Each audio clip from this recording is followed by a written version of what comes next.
స్వచ్ఛత అంటే నందిని. నందిని పాలు మరియు పెరుగు. వాగర్థావివ సంపృక్తౌ వాగర్థ ప్రతిపత్తయే జగతః పితరౌ వందే పార్వతీ పరమేశ్వరౌ. ఆదిత్యాయ చ సోమాయ మంగళాయ బుధాయ చ గురుశుక్ర శనిభ్యశ్చరాహవే కేతవే నమః. శృంగేరి జగద్గురు పీఠాధిపతులకి, కంచి పీఠాధిపతులకి నమస్కారములు తెలియచేసుకుంటూ కార్యక్రమాన్ని ప్రారంభిద్దాం. వీక్షించేటువంటి ప్రేక్షకుల్లో చాలామంది గత కొన్ని నెలలుగా ఈ పక్ష ఫలాల గురించి మనం తెలియచేస్తున్నాం. రాశి ఫలాలు చాలామంది ఎంతోమంది ఆదరిస్తున్నారు. వాళ్ళ నిజ జీవితంలో చాలామంది నిజంగా జరుగుతున్నాయండి, మీరు చెప్పినట్టే జరుగుతున్నాయి, ఏ రోజుకు ఆ రోజుకి సంబంధించినటువంటి ఖర్చు కానీ ఆదాయం కానీ అలాగే ఉంటుంది, ఇక మానసికమైనటువంటి ఒత్తిళ్లు కూడా చెప్పినటువంటి రోజుల్లో ఉంటున్నాయి అని చెప్తున్నారు.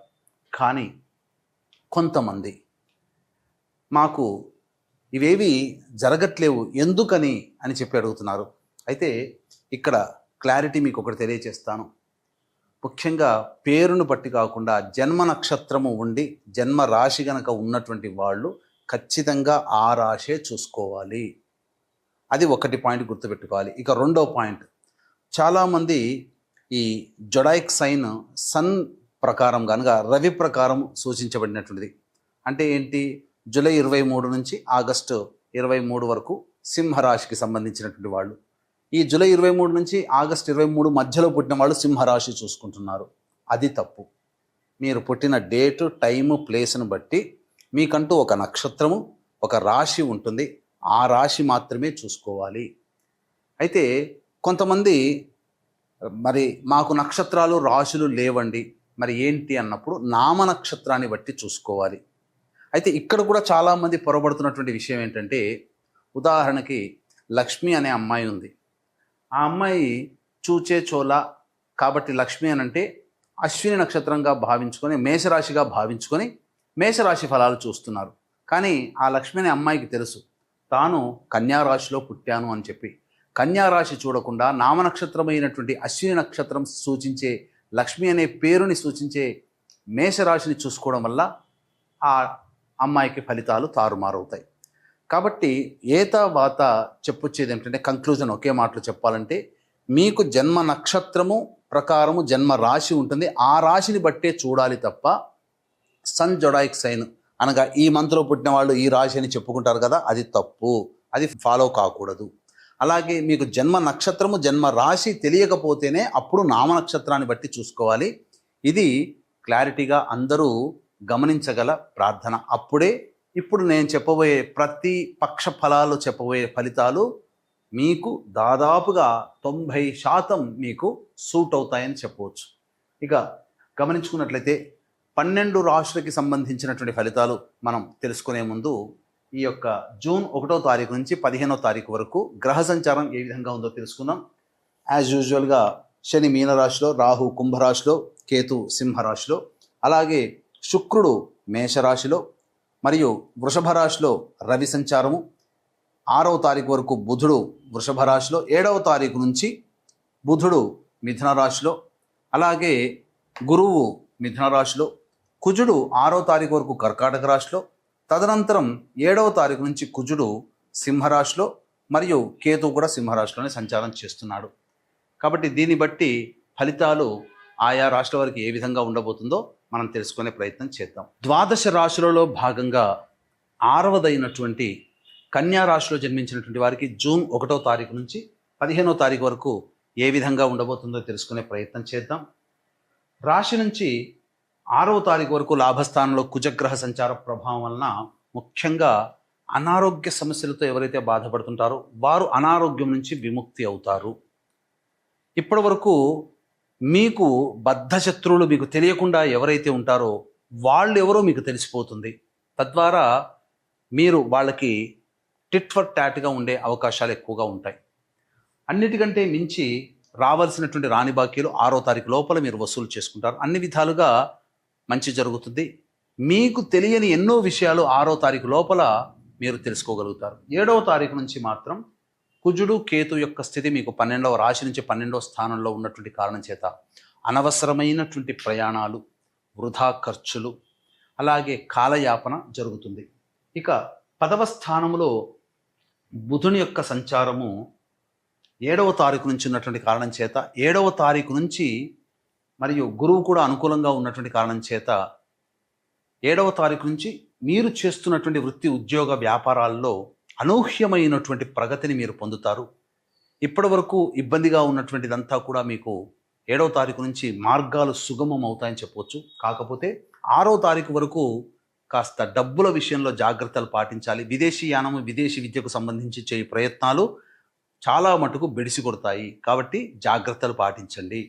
6వ తారీఖు నుంచి అనగా 1వ తారీఖు నుంచి రవి నవమ స్థానంలో సంచారం చేస్తుండడం, బుధుడు 6వ తారీఖు వరకు ఉండడం, ఈ కారణం చేత ఆస్తి పంపకాల విషయాల్లో వాగ్వివాదాలు చోటు చేసుకుంటాయి.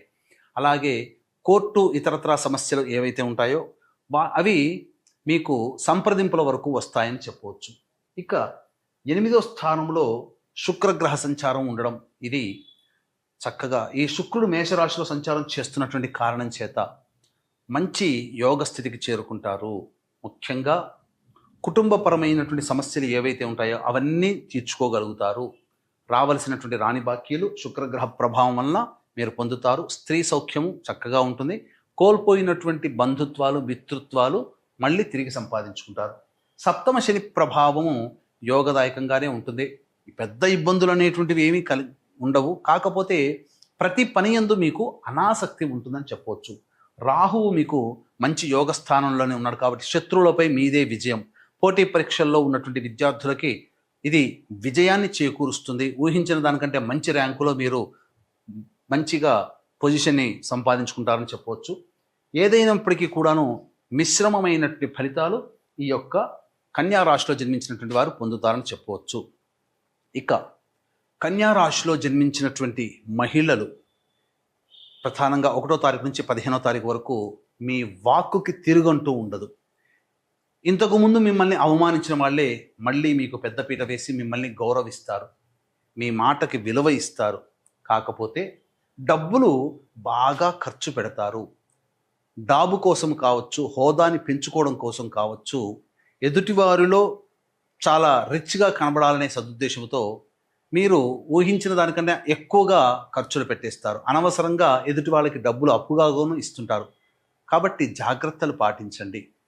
సంతానం కోసం ప్రయత్నం చేసేటువంటి వాళ్ళు జాతకరీత్యా డాక్టర్ సలహాలను తీసుకొని మీరు ప్రయత్నం చేస్తే మంచి ఫలితాలు పొందుతారు. ఆల్రెడీ కన్సీవ్ అయినటువంటి వాళ్ళు జాగ్రత్తలు పాటించాలి. అలాగే వివాహం కోసం ఎదురు చూసేటువంటి మహిళలకి కాస్త ప్రయత్నాలు గట్టిగా చేస్తే తప్ప వివాహ సంబంధాలు కుదరవని చెప్పవచ్చు. ఇక గమనించుకున్నట్లయితే జూన్ 11వ తారీఖు రోజున మహాజ్యేష్ఠ పౌర్ణమి. జ్యేష్ఠమాసము బుధునికి సంబంధించింది, బుధవారము బుధునికి సంబంధించింది, జ్యేష్ఠ నక్షత్రము బుధుడు అధిదేవత.